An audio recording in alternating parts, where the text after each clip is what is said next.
It's like having a huge telephoto lens, but it's just in there. Let me ask you this. If your phone can shoot sharp pictures, record 4K video, and even edit instantly, why bother carrying a big, heavy camera? Hold on. There's a reason why professional photographers still show up with 2 or 3 cameras strapped around their necks. Someone asked me that why am I going around with 2 cameras, and say it just helps with my documentary process. I have a camera with me that has a longer lens, that has a telephoto lens that can capture in a longer distance, and I also have a camera with me that can capture in a wide distance. So you are documentary, you don't know what is going to happen next. You meet yourself in a tight corner. A telephoto lens cannot perform there. If you're carrying the lens, you have to now start changing. Then the moment, as a documentary photographer, you're trying to freeze the moment. The moment is already gone. But when you have the 2 cameras that has the telephoto lens and also has the wide lens, you can easily switch and quickly take the wide angles and take the telephoto's angles. Some people believe that their smartphone can do everything a DSLR does. And honestly, at weddings or concerts, I see people with just phone capturing amazing shots. Like the project I was part of in my school, Prince Abubakar Audio University in Ayimba, Kogi State, we engage the phone camera to produce good results using just an iPhone camera, and it came out good. A phone camera can give you a nice wide shot, maybe even a decent close-up. But can a phone really open up the full language of angles the way a DSLR does? Let's start with angles. In cinematography, an angle simply means the position of the camera in relation to the subject. But it's far more than just where you place the camera. It's how you shape the story. Take a low angle.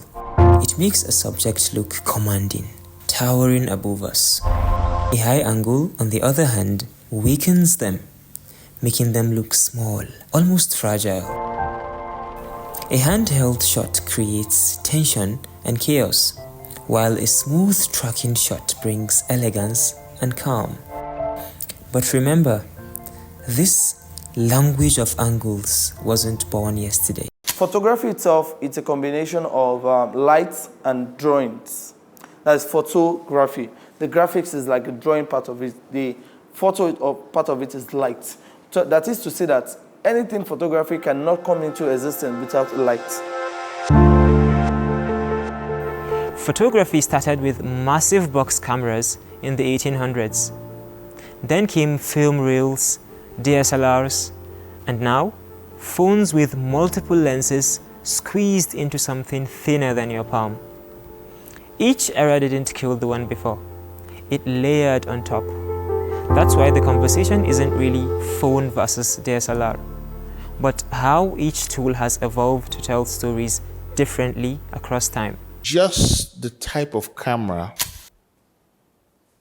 today, in today's technology, does not determine the quality of what you get, okay? Just the type of camera is not the determining factor of the kind of quality you're going to end up with. It doesn't also determine how creative you are. The beauty of having a professional system is that you have a whole lot of parameters that you can adjust to get your picture look right. But this also depends on skill. And then someone who has, let's take for instance, a phone, a mobile phone, who has also become very conversant with shooting with a mobile device, can also generate excellent video quality. So it's really tough to say which is better at this present point in time. What is better ultimately is what you create with that tool. So when we ask, can a phone really open up the full language of angles the way a DSLR does? The answer is clear. Cinematography isn't just about recording what happens. It's about controlling how the audience feels.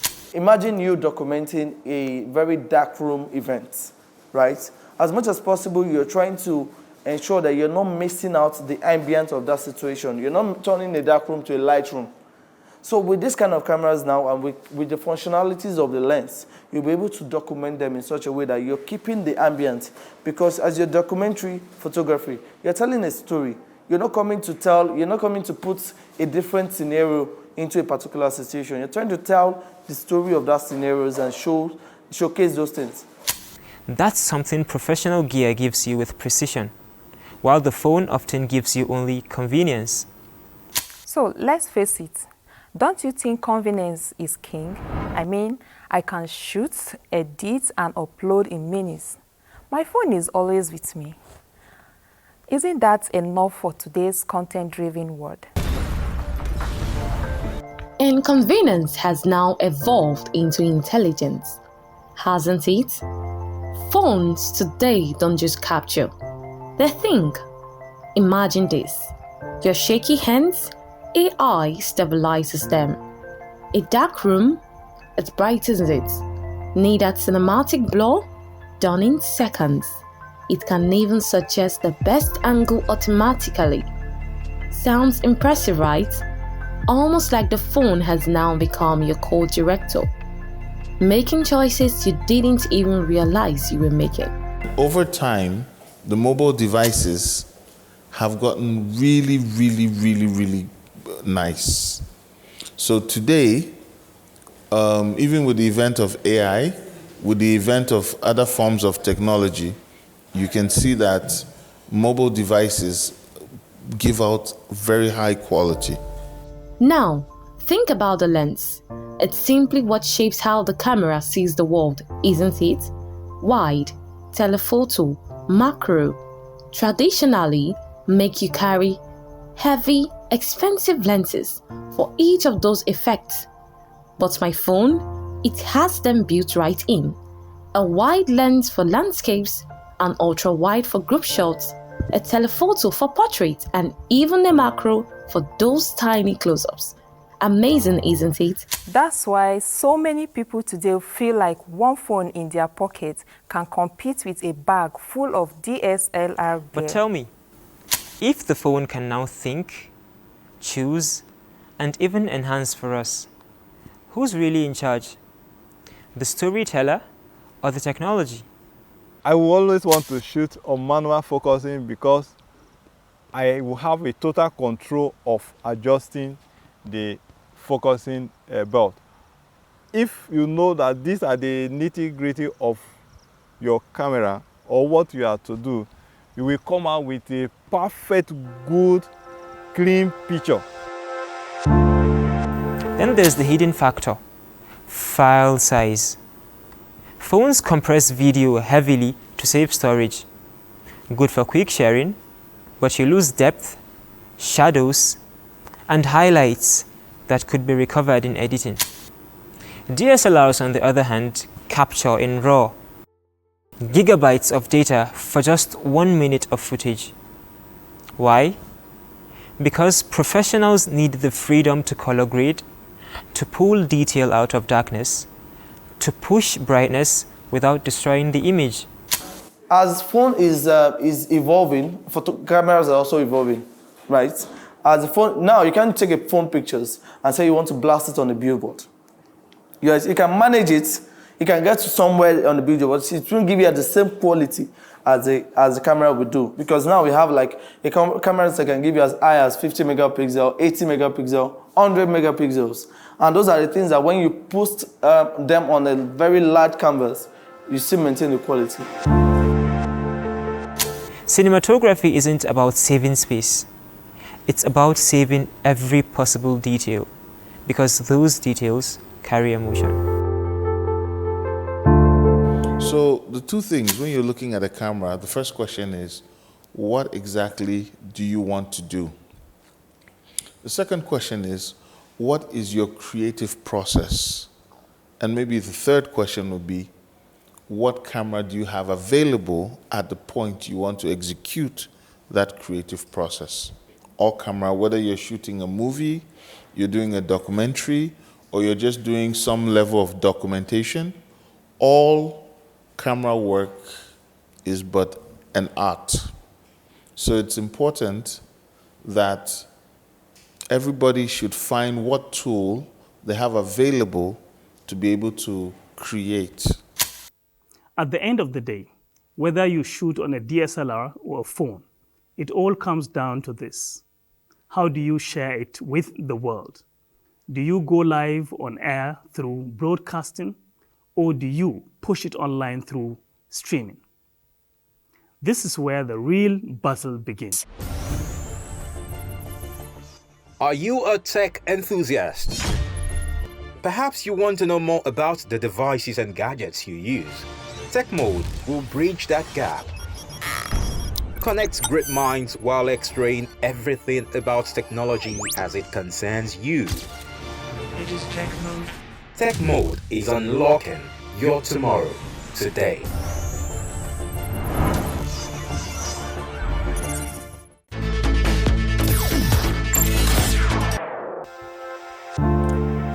Streaming is the heartbeat of today's generation. Think about it. Netflix, YouTube, TikTok, even Instagram Reels. You don't have to wait for a schedule. Your content is on demand. According to Statista, as of 2024, over 1.8 billion people used subscription-based streaming services worldwide, and YouTube alone has 2.7 billion monthly users. Spotify and Apple Music revolutionize music the same way. One click, endless choice. Even here in Nigeria, look around. MTN, Airtel, and Glo now bundle streaming data plans. Why? Because people want freedom, personalization, and control. Why would I wait for a 9 p.m. broadcast when I can watch what I want, when I want, and even pause or replay it? Streaming has killed waiting. But let's not bury broadcasting so quickly. There's a reason it still stands tall after nearly a century. In NTA, we're working very hard to make sure that everything we broadcast is accurate and up to date. Misinformation spread very fast. Broadcasting means mass reach. Millions can tune in at the same time with no internet needed. When Nigeria plays at the World Cup, when the president addresses the nation, or during national emergencies, it's TV and radio that unites us. Streaming can't guarantee that scale or reliability. During the 2010 FIFA World Cup, over 3.2 billion people worldwide watched live on broadcast TV. That's almost half of humanity. Streaming simply can't handle that kind of simultaneous load without crashing. Broadcasting creates shared cultural moments. Think Tales by Moonlight, Super Story on NTA, national debates, or AFCON finals, moments that unite millions simultaneously. Do not forget accessibility. In rural Nigeria, where internet is still patchy and data is expensive, TV and radio are the lifeline. Broadcasting is heavily regulated in Nigeria. For instance, the NBC monitors and censors content in the name of cultural and political values. Streaming, on the other hand, is much harder to manage and regulate, with platforms like Netflix, YouTube, and TikTok pushing global content that often challenges local tradition. So while streaming gives personalization, broadcasting gives community. Sometimes it's not about me alone, it's about all of us. It's about using tools available to make an impact. Don't forget to drop your comments on any of our platforms displayed. Interestingly, the Director General of NTA has assured Nigerians that the station will reclaim its position in the digital space by providing a balance, bringing authentic, trusted reporting into the fast-paced, unregulated world of streaming and digital presence. Here's the truth. Both worlds are colliding. Broadcasters are now streaming too. NTA has digital platforms, CNN streams online, and even YouTube stream live TV. And guess what?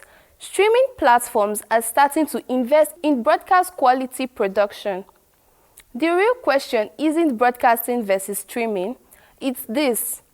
In a world that craves both community and convenience, how do we blend these two to shape the future of the media? So here we are. Two giants standing face to face, streaming with its freedom, personalization, and global reach, and broadcasting with its unmatched scale, trust, and shared cultural power. One promises me, the other promises us. But as the line blur with broadcasters moving online and streaming platforms adopting broadcast quality standards, the future isn't about choosing sides. It's about redefining the balance. So I leave you with this.